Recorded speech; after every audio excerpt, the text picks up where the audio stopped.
हे दोस्तों, how are you? कैसे हैं आप सभी? उम्मीद करता हूँ आप सभी अच्छे ही होंगे। तो आज हम इंडियन ज्योग्राफी में हिमालय का पार्ट 2 पढ़ने वाले हैं। पार्ट 1 में हमने इंट्रोडक्शन पढ़ा था हिमालय के बारे में। अगर आपने वो वीडियो नहीं देखी हो तो प्लेलिस्ट में जाकर देख लीजिएगा। तो लेसन नंबर 5 का पार्ट 2 है ये, हिमालय के बारे में हम पढ़ने वाले हैं। इस बार हम हिमालय के 2 पर्वत श्रेणियों के बारे में पढ़ेंगे। एक तो है ट्रांस हिमालय और दूसरा है वृहद हिमालय। ट्रांस हिमालय को तो हिमालय में हम पढ़ रहे हैं, लेकिन ट्रांस हिमालय जो है वो हिमालय के अंतर्गत नहीं आता है। इसका निर्माण हिमालय के पहले हुआ है, हिमालय से पुराना है। तो ट्रांस हिमालय हेडिंग डालेंगे। ट्रांस हिमालय को क्या बोलते हैं? तिब्बती हिमालय भी कहा जाता है। इसकी चौड़ाई कितनी है? इसकी चौड़ाई यहाँ से यहाँ तक 40 किलोमीटर है, मतलब चौड़ाई, और इसकी ऊंचाई लगभग 3000 से 4000 मीटर तक है। ठीक है, तो मैं ये डायग्राम जैसा बनाया वैसा आप भी बना लीजिएगा ताकि पढ़ने में आसानी हो। मैं इस डायग्राम को अभी आपको डिस्क्राइब कर देता हूँ। तो ट्रांस हिमालय के अंतर्गत 3 पर्वत श्रेणियाँ आती है। काराकोरम, दूसरी है लद्दाख, तीसरी है जास्कर। काराकोरम, लद्दाख और जास्कर। तो यह जो है ट्रांस हिमालय यूरेशियन प्लेट का भाग है। ये देखिए, ट्रांस हिमालय के अंतर्गत 3 श्रेणियाँ आती है, काराकोरम, लद्दाख, जास्कर। और ये जो ट्रांस हिमालय है यह यूरेशियन प्लेट का भाग है। इसका निर्माण टेथिस सागर से नहीं हुआ, और हमने पिछले वीडियो में पढ़ा है कि हिमालय का निर्माण टेथिस सागर से हुआ। तो इसका मतलब यह हुआ कि ट्रांस हिमालय जो है वो हिमालय का भाग नहीं है, यह यूरेशियन प्लेट का भाग है। और ये जो ट्रांस हिमालय है वो हिमालय के उत्तर में स्थित है। ये लिखा है हिमालय के उत्तर में स्थित है, मतलब ये हो गया, फिर से डायरेक्शन बना देता हूँ मैं। ये हो गया पूर्व, ये हो गया पश्चिम, ये हो गया उत्तर, ये हो गया दक्षिण। आगे पढ़ें। हिमालय के उत्तर में स्थित है कौन? ट्रांस हिमालय। मतलब ट्रांस हिमालय के दक्षिण में कौन स्थित है? यहाँ पर हिमालय स्थित है, वृहद हिमालय स्थित है।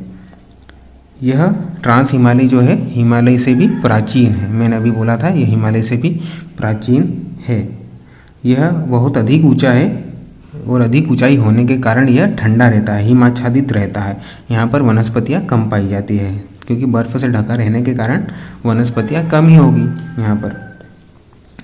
और भारत की जो सबसे ऊँची पर्वत चोटी है, भारत की सबसे ऊँची पर्वत चोटी कौन सी है? K2 या गाडविन ऑस्टिन जो है वो कौन सी पर्वत श्रेणी पर स्थित है? काराकोरम पर स्थित है। पाकिस्तान में काराकोरम पर्वत श्रेणी को क्या बोलते हैं? चागोरी या शाहगोरी। और काराकोरम जो हमारी श्रेणी है, काराकोरम पर 5 ग्लेशियर स्थित है भारत के।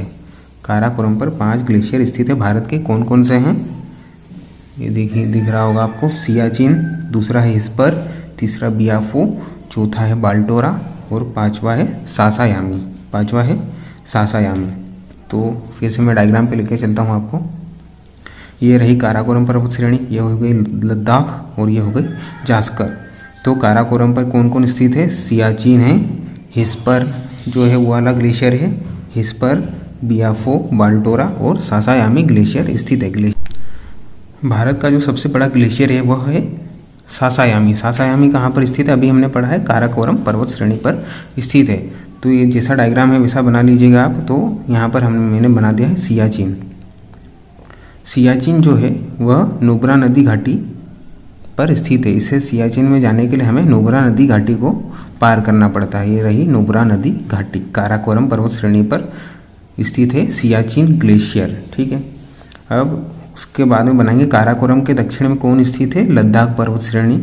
और ये देखिए दक्षिण में, ये है नीचे दक्षिण, और लद्दाख के दक्षिण में जास्कर पर्वत श्रेणी स्थित है। काराकोरम पर्वत श्रेणी और लद्दाख पर्वत श्रेणी के बीच में श्योक नदी बह रही है। ठीक है, और लद्दाख पर्वत श्रेणी तथा जास्कर पर्वत श्रेणी के बीच में सिंधु नदी बह रही है। ये देखिए, ये वाली है सिंधु नदी और ये वाली है श्योक नदी। आगे चलकर सिंधु नदी में श्योक नदी मिल जाती है, यहाँ पर काटती है लद्दाख पर्वत श्रेणी को। श्योक नदी यहाँ पर काटती है और सिंधु नदी में मिल जाती है। तो लेह जो है, सिंधु नदी का जो प्रवाह है वह इस तरफ बह रही है, ये वाली डायरेक्शन है। तो लेह जो है वो सिंधु नदी के दाहिने तट पर स्थित है। अगर हम यहाँ से चलना आरंभ करेंगे तो हमारा दाहिना हाथ किधर आएगा, इस तरफ आएगा। इसलिए ये मानते हैं कि लेह जो है वो सिंधु नदी के दाहिने तट पर स्थित है। और लेह से हमें अगर सियाचिन जाना हो तो हमें खारदुंगला दर्रे से होकर गुजरना पड़ेगा। ये रहा खारदुंगला दर्रा। खारदुंगला दर्रा कहाँ पर स्थित है, ये रहा खारदुंगला दर्रा है, लद्दाख पर्वत श्रेणी में स्थित है। अगर हमें लेह से सियाचिन जाना हो तो हमें खारदुंगला दर्रे से होते हुए श्योक नदी को भी पार करना होगा और यहाँ पर आती है छोटी सी नुब्रा नदी घाटी, उसको पार करके हमें सियाचिन पहुँचना होगा। सियाचिन बहुत ही ऊंचा, भारत का बहुत ही ऊंचा ग्लेशियर है और सबसे बड़ा भी ग्लेशियर है, बहुत हाइट पर है सियाचिन। ठीक है, इतना समझ में आ गया। और लद्दाख में ही, लद्दाख श्रेणी पर ही अगर हम आगे बढ़ेंगे तो यहाँ पर आती है सबसे तीव्र ढलान, दुनिया की सबसे तीव्र ढलान वाली पर्वत शिखर आता है, उसे कहते हैं राकापोशी। बहुत ही तीव्र ढलान है इसका, बहुत ही तीव्र, इतना बहुत ही तीव्र ढलान वाला पर्वत शिखर कौन है, राकापोशी, जो है लद्दाख पर्वत श्रेणी के अंतर्गत आता है। तो फ्रेंड्स हम आगे बढ़ेंगे। अब आगे पॉइंट्स नोट करते जाइएगा। सासायामी भारत का सबसे बड़ा ग्लेशियर है, जैसा कि मैंने पहले बता दिया है। और काराकोरम को तिब्बत में क्या कहते हैं, कैलाश श्रेणी भी कहते हैं। काराकोरम को काराकोरम को तिब्बत में किस नाम से पुकारा जाता है, कैलाश श्रेणी के नाम से। अभी मैंने बताया दुनिया का सबसे तीव्र ढाल वाला शिखर कौन सा है, राकापोशी शिखर है, जो लद्दाख श्रेणी पर स्थित है। अभी मैंने बताया था लद्दाख श्रेणी के उत्तर में श्योक नदी और दक्षिण में सिंधु नदी है। ये देख लीजिए, ये रहा हमारा लद्दाख श्रेणी। लद्दाख श्रेणी के उत्तर में कौन स्थित है, श्योक नदी, और नीचे दक्षिण में कौन स्थित है, सिंधु नदी, जो अभी मैंने आपको पढ़ाया है। तो फ्रेंड्स फिर से हम आ जाते हैं हमारे पॉइंट्स पे। लेह सिंधु नदी के दाहिने तट पर स्थित है, ये भी मैंने पढ़ा दिया है कि लेह जो है वह सिंधु नदी के दाहिने तट पर स्थित है। लद्दाख व जास्कर श्रेणी के बीच में स्थित है कौन, लेह, दोनों के बीच में, लद्दाख और जास्कर श्रेणी के बीच में स्थित है। जैसा जैसा मैंने लिखा है वो सारा डायग्राम में मैंने बता दिया, तो आप एक बार डायग्राम को पूरी तरीके से दिमाग में बिठा लेंगे तो इससे क्वेश्चन आपका बाहर जाएगा ही नहीं। ट्रांस हिमालय आगे है, ट्रांस हिमालय व वृहद हिमालय। ट्रांस हिमालय कहाँ है, ये रहा हमारा ट्रांस हिमालय और इसके बीच में है। इसके बाद में दक्षिण में आता है वृहद हिमालय। तो ट्रांस हिमालय, ये हो गया ट्रांस हिमालय और ये हो गया वृहद। तो ट्रांस हिमालय और वृहद हिमालय को अलग करने वाला क्षेत्र को क्या बोलते हैं, सिंधु सांगपो संधि रेखा क्षेत्र। कहाँ आता है ये, दोनों के बीच में, दोनों के बीच में जो क्षेत्र है उसे क्या कहते हैं, सिंधु सांगपो संधि रेखा क्षेत्र। तो फ्रेंड्स हमारा ट्रांस हिमालय तो जो है कंप्लीट हो गया है। ट्रांस हिमालय तो बोलते हैं उसे, लेकिन वह हिमालय का भाग नहीं है क्योंकि उसका निर्माण टेथिस सागर से नहीं हुआ है। ठीक है, तो आगे हेडिंग डालेंगे वृहद हिमालय। वृहद हिमालय को बोलते हैं सर्वोच्च हिमालय या आंतरिक हिमालय या महान हिमालय। आंतरिक हिमालय क्यों बोलते हैं इसे, मैंने पहले भी बता चुका हूँ कि चाप के आकार का इनका आकार है। ये हो गया वृहद हिमालय, ये हो गया मध्य हिमालय और ये हो गई शिवालिक श्रेणी। अगर चाप को हम पूरा सर्कल बनाकर कंप्लीट कर लेंगे तो ये जो वृहद हिमालय होगा वो अंदर का सर्कल बनाएगा, इसलिए इसे बोलते हैं आंतरिक हिमालय।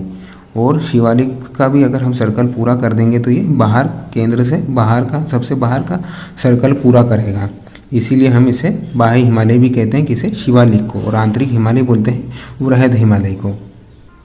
हिमालय को वृहद हिमालय इसलिए भी कहा जाता है क्योंकि हिमालय श्रेणी की जितनी भी ऊंची ऊंची चोटियां हैं वह वृहद हिमालय पर ही स्थित है। वृहद हिमालय को हिमाद्री भी कहा जाता है। वृहद हिमालय किस किस से निर्मित है, ग्रेनाइट व नाइस से निर्मित है। यह भूगर्भ शास्त्र में पढ़ते हैं, ग्रेनाइट व नाइस, जो कि ग्रेनाइट और मेंस में भी पढ़ते हैं हम ग्रेनाइट व नाइस। तो मेंस में पढ़ेंगे हम ग्रेनाइट व नाइस क्या होती है, लेकिन यहाँ पर ये समझ लीजिए कि ग्रेनाइट और नाइस, ग्रेनाइट जो है वह आग्नेय शैल है और नाइस जो है वह अवसादी शैल है। ठीक है, आगे बढ़ते हैं। ट्रांस हिमालय से यह सचर जोन से अलग होता है। क्या बोला, ट्रांस हिमालय से यह सचर जोन से अलग होता है। अभी हम पढ़ के आए हैं ट्रांस हिमालय, ये हो गया ट्रांस हिमालय, इसके उत्तर में स्थित है। वृहद हिमालय के उत्तर में कौन स्थित है? ट्रांस हिमालय। ठीक है, इन दोनों के बीच में क्या है? सचर जोन से अलग होता है कौन? वृहद हिमालय ट्रांस हिमालय से। ये हो गया सचर जोन, सचर जोन। अभी हम बीच में ये अभी भी पढ़ के आए हैं कि सिंधु सांगपो संधि रेखा क्षेत्र भी है इन दोनों के बीच में और सचर जोन भी स्थित है। आगे बढ़ते हैं हम। इसका विस्तार पश्चिम में, किसका? वृहद हिमालय का विस्तार पश्चिम में नंगा पर्वत से लेकर पूर्व में नामचा बरवा तक है। इसके पहले लेक्चर में पढ़ा चुका हूँ कि नंगा पर्वत कहाँ पर स्थित है? जम्मू कश्मीर में। और नामचा बरवा कहाँ पर स्थित है? यह है तिब्बत में स्थित है। पश्चिम में नंगा पर्वत के बाद में वृहद हिमालय या फिर हिमालय जो है वो दक्षिण में पाकिस्तान में मुड़ जाता है।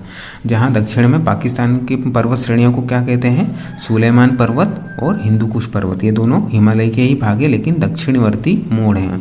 और आगे नामचा बरवा के बाद भी वृहद हिमालय दक्षिण में मुड़ जाता है, जहाँ पर बहुत सारी पहाड़ियाँ के नाम से जाना जाता है। मिजोरम में मिजो और म्यांमार में अराकान योमा, इसी प्रकार से नागालैंड में नागा इत्यादि। तो वृहद हिमालय की जो ऊंचाई है वह 6000 मीटर से अधिक है। इसकी चौड़ाई 50 किलोमीटर है तथा लंबाई 2500 किलोमीटर है। इसकी लंबाई बहुत अधिक है, 2500 किलोमीटर के लगभग यह फैला हुआ है। आगे बढ़ेंगे हम। वृहद हिमालय पर ही इसकी 5 सबसे ऊंची चोटियां स्थित है। वृहद हिमालय पर 5 सबसे ऊंची चोटियां कौन कौन सी स्थित हैं? वृहद हिमालय पर्वत श्रेणी की ही 5 सबसे ऊंची चोटी, विश्व की नहीं। विश्व की तो एवरेस्ट है नेपाल में, यह तो विश्व की सबसे ऊंची है। विश्व की सबसे ऊंची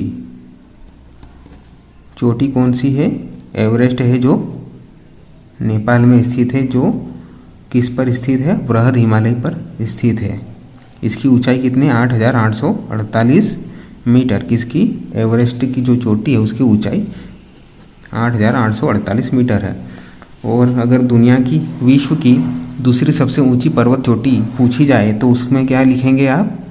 अभी हम पिछला जो पढ़ा है ट्रांस हिमालय, इसमें क्या पढ़ा था हमने? K2 गाडविन ऑस्टिन, वह विश्व की दूसरी सबसे ऊंची पर्वत चोटी है जो कहाँ पर स्थित है? जम्मू और कश्मीर में स्थित है।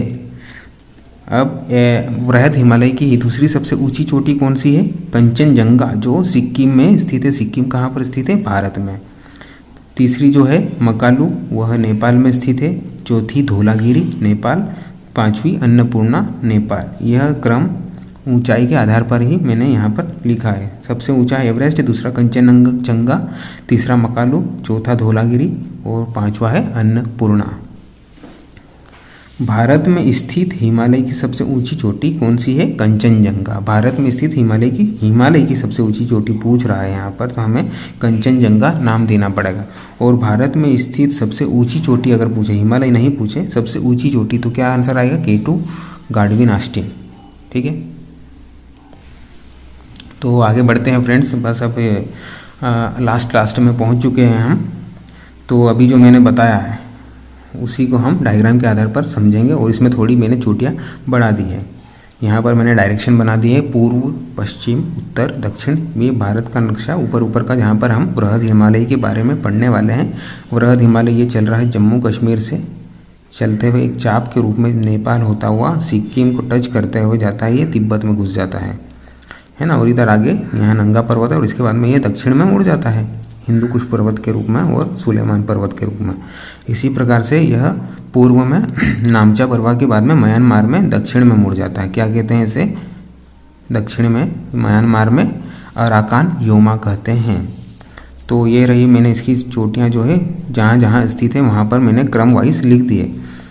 तो सबसे उत्तर में जो है, सबसे उत्तरी भाग या फिर पश्चिमी भाग, माफ़ कीजिएगा, सबसे पश्चिमी भाग में जम्मू कश्मीर में वृहद हिमालय पर कौन सी चोटी स्थित है? नंगा पर्वत। उसके बाद में आते हैं अन्नपूर्णा जो चोटी है वो कहाँ पर स्थित है? नेपाल में। क्रम वाइज ही लिखा है मैंने। अगर क्रम में पूछे कि पश्चिम से पूर्व की ओर इन श्रेणियों को जमाइए, A B C D जो भी नाम दे देंगे, पश्चिम से पूर्व की ओर तो सबसे पश्चिमी कौन सी है, नंगा पर्वत हो जाएगी। फिर उसके बाद में उसके पूर्व में अन्नपूर्णा हो जाएगी। फिर इसके पूर्व में धौलागिरी हो जाएगी। फिर इसके पूर्व में मसालू हो जाएगी। फिर इसके पूर्व में एवरेस्ट हो जाएगी। फिर इसके पूर्व में मकालू हो जाएगी। फिर इसके पूर्व में सिक्किम में आ जाएगा हमारा कंचनजंगा। फिर इसके सबसे पूर्वी जो श्रेणी है कौन सी है, ये नामचा बरवा, कहाँ पर स्थित है, तिब्बत में। ठीक है, यह मैंने जो क्रम वाइज ही मैंने इन्हें जमाया है ताकि आपको याद करने में आसानी हो। तो नंगा पर्वत दिख रहा है हमें, जम्मू कश्मीर में स्थित है। और नेपाल में अन्नपूर्णा, धौलागिरी, उसके बाद में मसालू, उसके बाद में एवरेस्ट और मकालू भी है, नेपाल में ही स्थित है। ये दिख रहा है, नेपाल है ये। फिर इसके बाद में ये हमारा सिक्किम है, यहाँ पर ये भारत का एरिया है। यहाँ पर क्या स्थित है, कंचनजंगा स्थित है। फिर इसके बाद में ये तिब्बत में हमारा नामचा बरवा शिखर श्रेणी स्थित है, नामचा बरवा पर्वत स्थित है। ठीक है, तो अगर क्वेश्चन आ जाता है कि बृहद हिमालय को पर स्थित पर्वत श्रेणियों को या पर्वत शिखरों को पूर्व से पश्चिम की ओर जमाइए, तो सबसे पूर्व में कौन स्थित है, कंचनजंगा। उसके बाद में आएगा हमारा, सबसे पूर्व में माफ़ करना, नामचा बरवा स्थित है। उसके बाद में कंचनजंगा, फिर उसके बाद में मकालू, फिर उसके बाद में एवरेस्ट, फिर उसके बाद में मसालू। तो याद रखना, मकालू और मसालू के बीच में एवरेस्ट स्थित है। ठीक है, तो आगे बढ़ते हैं हम। 3 पॉइंट ही बचे हैं अभी हमारे। उत्तराखंड में वृहद हिमालय टच करता है, ये देखिए यहाँ पर है उत्तराखंड, यहाँ पर वृहद हिमालय है। इस पर जो स्थित चोटियाँ हैं, कौन कौन सी चोटियाँ हैं, यह पूछ सकता है एग्ज़ाम में। नंदा देवी, त्रिशूल, बद्रीनाथ, बंदरपुछ और कामेट, यह उत्तराखंड में स्थित है। और कहाँ पर स्थित है, वृहद हिमालय पर। ठीक है, एवरेस्ट को तिब्बत में क्या कहते हैं, चोमोलुंगमा या पर्वतों की रानी भी कहते हैं एवरेस्ट को। और लास्ट पॉइंट जो है, वृहद हिमालय पर उत्तराखंड में 2 ग्लेशियर स्थित हैं। ग्लेशियर क्या होते हैं मैं बता चुका हूँ, हिमनद होते हैं या इंग्लिश में इनको ग्लेशियर बोलते हैं, जो धरातल पर बड़े बड़े बर्फ़ के शिला जो बहते रहते हैं, जिनसे नदियों का निर्माण होता है, उन्हें ग्लेशियर कहते हैं। तो कौन कौन से ग्लेशियर स्थित हैं उत्तराखंड में, पहला है यमुनोत्तरी और दूसरा है गंगोत्री। ओके फ्रेंड्स, तो ये 2 मैंने हिमालय के भाग पढ़ा दिए हैं आपको, ट्रांस हिमालय और वृहद हिमालय। बाकी के बचे 2 हिमालय की पर्वत श्रेणी हम नेक्स्ट लेक्चर में कवर करेंगे। कौन कौन से बचे हैं अब हमारे पास, मध्य हिमालय और शिवालिक श्रेणी, 2 ये जो बचे हैं। इसके बाद में हिमालय का लेक्चर पूरा समाप्त हो जाएगा। बहुत ही ईजी लेक्चर है, बहुत ही आसान तरीके से मैं पढ़ा रहा हूँ। तो फ्रेंड्स, अब मैं विदा लेना चाहूँगा। और अगर आपको वीडियो अच्छी लगी हो तो चैनल को सब्सक्राइब कर दीजिएगा, सब्सक्राइब कर दीजिएगा, लाइक कर देना एंड अपने फ्रेंड्स में शेयर कर देना, हो सके तो कमेंट भी कर दीजिएगा। तो फ्रेंड्स, अब मैं इसी के साथ विदा लेना चाहूँगा। Okay, bye bye, goodbye, take care.